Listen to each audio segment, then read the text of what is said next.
sant sunu gan Ablaye Diop maire Sédhiou ministre de la culture ñun dellu nuyuwaat la monsieur le ministre. maa ngi leen di fay. di nuyu El Hadj Ndiogou Diène jërëjëf El Hadj Ndiogou Diène tam ñu ngi koy nuyu moom la ñu fas yéene àndal ci waxtaan wi ngay maire Sédhiou di dëkk boo xam ni bokk na ci ñi mujjee am coronavirus waaye amin wu xaw a tar ndax kenn ko fa indi wàll ñaar fukki nit ak juróom ñu toll tey jii ci Sédhiou ci ñaar fukki nit ak juróom benn. nooy jàngatee loola ak ban taxawaay yéen kilifa yi yéen ci dëkk ba yëpp ban taxawaay ngeen ci am. maa ngi leen di gërëm maa ngi di nuyu ñëpp di seen auditeurs yëpp maa ngi leen di jaajëfal tam xam ngeen ne tey réew bi du réewu Sénégal rek mais tey adduna yëpp moo nekk benn situation bu doy waar ndax kenn prévoir ko te li ñuy wax lu la bett man la. suñu defee historique bi tuuti xam ngeen ne am na ay weer si ginnaaw depuis corona bi commencé wuyan amoon na sax suñu naataango yu bëri xalaat nañu fekk na pour ñu indi xale yi fii mu nekk ay coow yu bëri si dëkk bi te xale yooyu gouvernement bi dimbali na leen parce que dañu nekk confinement foofu te lu ñu leen dimbali moo ëpp billet d'avion wuyan Dakar mais dafa fekk na si temps yooyu ñu am Sénégal suñ consultant yi fa nekk si Chine ñu am 781 Sénégalais yu nekkoon Chine si région boobu bu feebar bi amoon ñu fa amoon 48 Sénégalais mais si dëkk boobu bu gënoon am feebar bi ñu amoon 13 Sénégalais coow bi bëri na ñu ne ñuy indi xale yi ñu leen indi xam nga loolu ay décision émotionnelle baaxul et que président jël benn décision rationnelle indiwul xale tey su fekkoon xale yi dañ leen indi yoon et que feebar bi mu duggoon si ñooñu lan la ñu doon wax tey te suñuy fàttaliku parce que lépp àdduna ay jàngat la gis nañu si ay at yu passé amoon na lu ñuy wax maladie bu gën a bëri fii mu nekk Guinée fii Guinée boobu pourtant am nañ fa plus de 10 000 Sénégalais mais kenn indiwu leen te amoon na benn Guinéen bu rëccoon ñëwoon fii Sénégal yëpp jaxasoo lu ma bëgg a wax mooy gestion de crise dafa mën a am adduna fu ñu nekk nii dafa nekk situation bu spécifique ndax tey ay réew yoo xam ne ay réew yu mag ñu xalaatoon na ñoom réglé woon nañu les questions de santé publique depuis 50 ans ñoom yëpp ils sont dépassés gouvernement nag jël ay premières mesures jël doon ay consignes si mesures yooyu ma gën a firnde mooy appui solidarité nationale si solidarité nationale du président jël ndax da xam ne suñu continuer nii loolu mooy dëgg tey xam nañu feebar bi dugg na feebar xam nañ léegi mu ngi law te suñu eggee beneen niveau yi mais ça va pas être gérable loolu mooy dëgg kenn du ko mën a gérer ndax gis nañu même ay dëkk nag ñu mel respect bi et que sauvegarde tey nation bi sauvegarde suñu réew bi sauvegarde suñu cohésion nationale mooy ñu mën a respecter discipline ak consigne loolu mooy autogouvernance mooy Sénégal yi bu nekk am nga responsabilité boo xam ne yow yaa mën a njëkk gouverner sa bopp du nguur rek mënuñu wax nguur rek nguur def na devoir am jox na orientation am mu ne parce que suñu ëppee si li nañ egg si confinement suñu eggee si confinement boobu ñu xam ne de manière générale ay questions générales yoo xam ne war nañ ko régler maanaam mooy am na suñu naataango yu bëri du ñu yeewu à dépense du ñu fanaanoo am moom laa bëgg a wax ñun si leen defee confinement général lan la ñuy def moo tax ñu ne première mesure ndax mesure de solidarité bi musul am depuis indépendance ñu ne ñu joxe à 1 million de Sénégalais de famille au moins le basique mooy lu ñu mën a soxla lu gën a am maana mooy nga am ceeb tuuti nga am dawlin nga am lii nga am loolu suñ ko jafee ñu suy xalaatee ne benn moyenne bi mooy chaque famille ñu ne à 8 personnes yooyu la mooy moyenne bi Sénégal donc au moins jox nga lu sa concitoyen 8 millions de Sénégalais lu ñuy dunde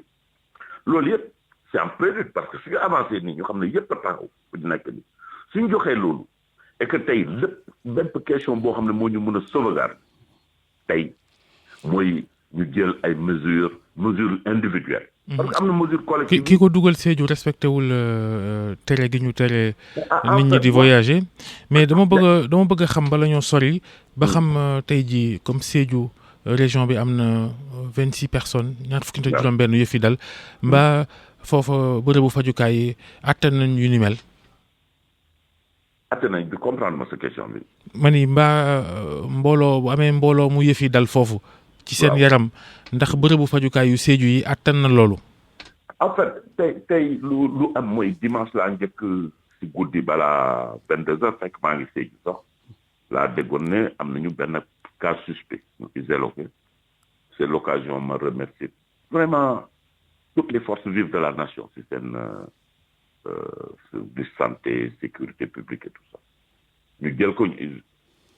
et le lendemain, nous confirmons que vraiment, tu as fait. Mais il information immédiate à gouverneur, à préfet, à service régional de la santé, c'est que moi, Louga a fait confinement. Le lieu, nous avons autorisé. Naka la ñëwee ba Sédhiou xaw ay dilatoire bëri na mais loolu mooy feebar su amee ba pare feebar bi du tukkil boppam soit nit moo koy indi mbaa nit moo koy yëpp donc su ñëwee foofu lii la ñuy wax xaaral dégâts bépp bu mu def su fekkee dëkk boo xam ne mooy Mankono mu nekk commune Oudoukar foofu la lii yëpp am alors tey encore si dëmb si ngoon dañu war a étendre texte et ce serait pas du ma jaaxal que ñu ne yokk na parce que lu tax koo xam ne am nga feebar boo xam ne si dëkk bu ndaw yu mel ni kii ñoo xam ne ñëpp dañuy su mboxloo ñëpp dañuy nekkandoo ensemble risque bi mooy loolu parce que risque communautaire bu boobu bëri. léegi yéen en tant que maire yi ci wàllu maire bi yan matuwaay ngeen jël gannaaw situation boobu am na foofu. alors maire jël nañu disposition yëpp foog naa comité régional bu ma bokk ak comité départemental bi ak communal bi jël nañu ay différents scénarios c'est-à-dire premier scénario bi mooy ñu xool facteur à risque yi fan su xam région Sédhiou nga xam ne Sédhiou dafa dekk diggante ñaari réew et que nit yi saa yu amee interdit on dirait que loolu moo leen gën a neex ñu def l'interdit. Alors, facteur à risque, analysé depuis une semaine déjà, avec toutes les forces vives, avec Sédhiou, pour identifier piste ndawi facteur à risque le transport clandestin. Facteur à risque mooy lan ñoo xam ne nekk dañuy jël circuit parallèle te circuit parallèle te loolu moo ñu indi si bi gouverneur ak l'ensemble des équipes jël nañu disposition yi déjà ñoo xam ne contact yu amoon isolé nañ leen isolé nañ leen deux sites différents ñoo xam ne feebar nañu ils ont pris les dispositions et que dem ba si ngoon dañu war a encore continuer pour def dépistage bi au niveau de ces villages là et environ. léegi dañu bëggoon xuus nag ci wàllu culture bi nga xam ni yow lañ ko dénk itam ci gouvernement bi ngay ministre culture. gis nañ ak communication. jàmbat gi bëri na lool rawat na ci wàllu culture gis nañ démb nga sol sa dàll dem seeti Youssou Ndour Thione Seck Ismaël Lo ak Baba Maal xaw ma ba xam am na ku ma fàtte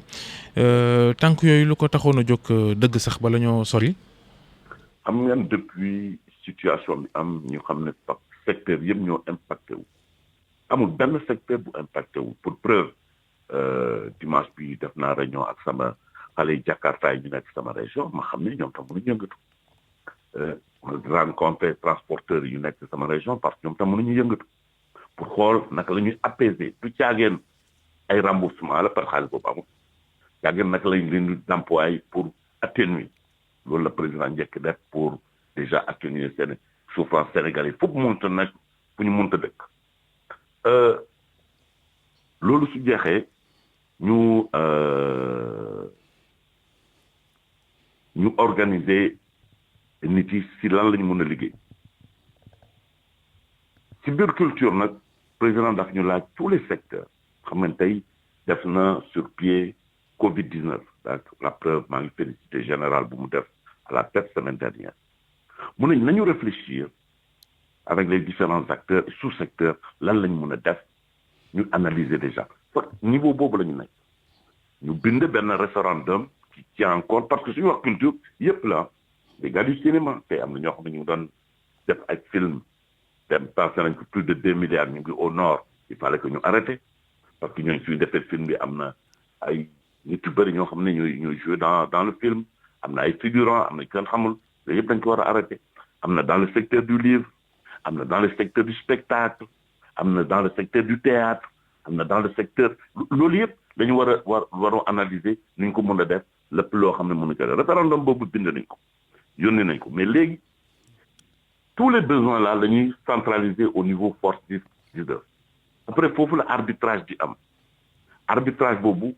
dina am conséquence ñu ne bon finalement sous secteur bi. maanaam ay koppar ngeen nar a génne jàppale ko secteur bi koppar yooyu ci li ngeen xaymaa gum ñaata la war a toll. xam nga man par décence du may waxtaan ay chiffres yooyu parce que chiffres yooyu lépp lu ñu mën a avancer ay budget la rek budget prévision la réalité mooy trésorerie mooy la nga am dëgg-dëgg pour ci su fekkee aspect yëpp yu nekk si dëkk yi transporteurs yi les restaurateurs borom spectacle yi ñu fay seen salle cinéma yooyu yëpp suñ ko organiser après la ñu mën a xam ñaata la ñu am loolu mooy réalité économique lu mën a ngir mën a jox nguur gi mën a joxe parce que nguur gi dafa war a def part à tout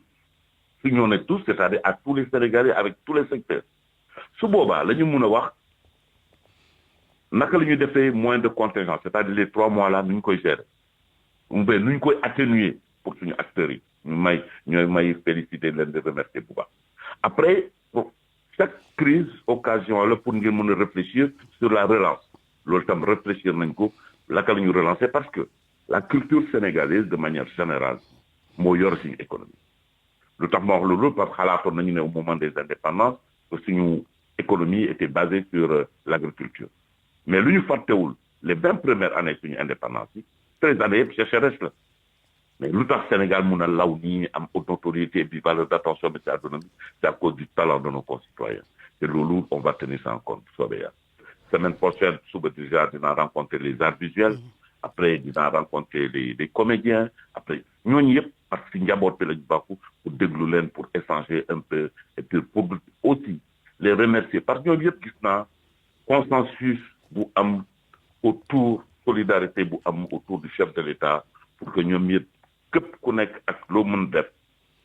ak tu as joué ton rôle pour accompagner état bi sauvegarder le Sénégal et que à cette occasion au nom du chef de l'État ñoom yëpp encore maa ngi leen di remercier. daje yooyu ngay am rencontre yi dem si nit ñeek di leen di seeti est-ce que waroo amul ci taxawaay bi parce que geste barrière yi li ñuy wax mooy toog leen seen kër yow ngay dem di dajeek nit ñeek yooyu noonu alors que conseil des ministres xam na ne amatul visioconférence yow ngay dem di gisee ak ay nit loolu waroo amul ci.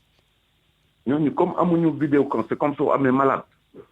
geste barrière yi ngay mën a respecter mais am na loo xam ne il faut nga toog dox ko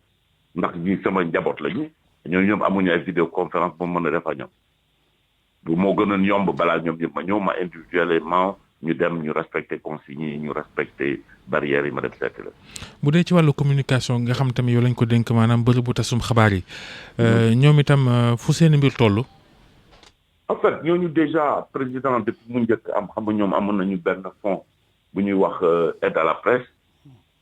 président depuis ñu rencontré parce que ñoom tam maa ngi leen di jaajëfal wax dëgg yàlla si liggéey yooyu ñu def yowoon ak seen collaborateurs yëpp. si relais de l'information bi si ay art sénégalais yooyu président c'est vrai doublé na seen aide à la presse bu doon 700 millions bu def 1 milliard 400 loolu foog naa semaine bi déjà nañ ko commencé fay. kon 1 milliard 400 yi c'est confirmé parce que fan yee passé ci TFM dégg nañ ministre économie moom li mu waxoon moo di ne 1 milliard lay doon du nekk 1 milliard 400 double bi ni ko président waxee woon. du ma wax loo xam ne wóoruma ma ne la 1.4. donc ñu jàpp 1 milliard 400 millions fi ñu toll. démb gis nañ bi nga yegg ci Thione Seck mu jox lay facture am nit ñaa ngi koy kekkantoo sax ci réseaux sociaux yi waaye xam naa dafa bëggoon wane ne rek ne ñoom fi ñu toll nii symboliquement dafa def loolu rek xam naa pour wane ni seen secteur bi dafa am jafe-jafe du noonu nga ko jàngateem. xam nga grand Thione il est plein d'humour ah c'est un artiste il est plein d'humour mais. xam nga ne aujourd'hui dañu war a concentrer sur les questions essentielles yu jëriñ Sénégalais yu jëriñ suñu réew perte énergie si ay détails yu mel noonu foog naa loolu ëpp naa loolu am na des questions plus importantes et plus urgentes à régler dëkk bi.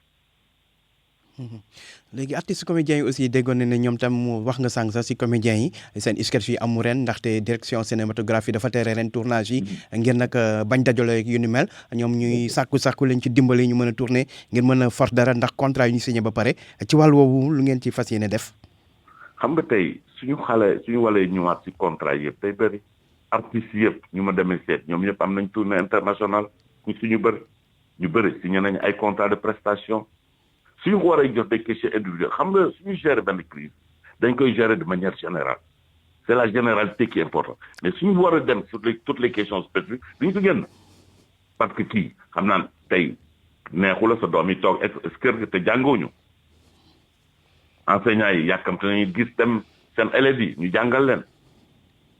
transporteurs yi soxla ñu dem transport ñu liggéey loolu mais loolu dañu war xam ay situation bu ñuy vivre c'est une situation sérieuse et grave il s'agit de la survie suñu réew ak suñu peuple et que loolu suñu autodiscipline rek